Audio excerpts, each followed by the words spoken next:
We realized a few weeks before Pesach that so many people were going to be alone for Pesach, and were going to be making seders alone, who had maybe never in their whole lives made a seder alone.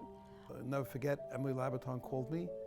She asked if we could do an abridged Haggadah, and right away we called Rabbi Harold Sutton, and Emily and Rabbi Harold, and we got Rabbi Aluf involved, and we put together an abridged Haggadah. It made the seder so meaningful to so many.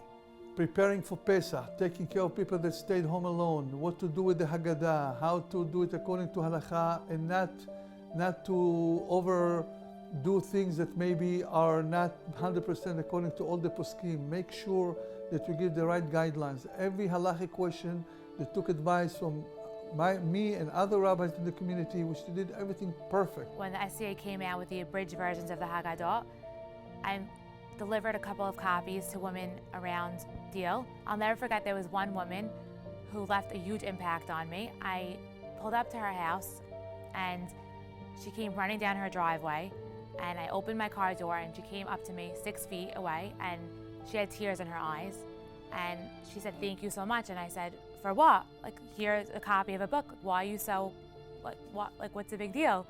And she said, "I don't think you understand what you're doing for me. This is the first time I'm alone on this holiday." I was beside myself, wondering how I'm going to do the Seder by myself. I don't know any of the berachot. I barely speak Hebrew. I was planning to skip the Seder. I was just going to eat the foods and not say any of the berachot.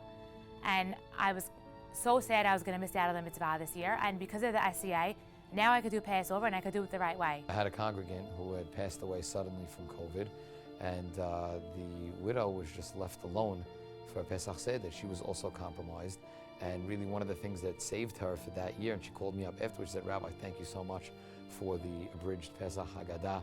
It made me feel like my husband was there. It made me feel like I had the neshama right there beside me as I was reciting Ma Nishtana, and it made the Seder not only meaningful, but I was able to get through it." And she really thanked us. People did wonderful things with it. There were people who took the Haggadah and added family pictures and family messages, and I think some of those Haggadot are going to become family heirlooms.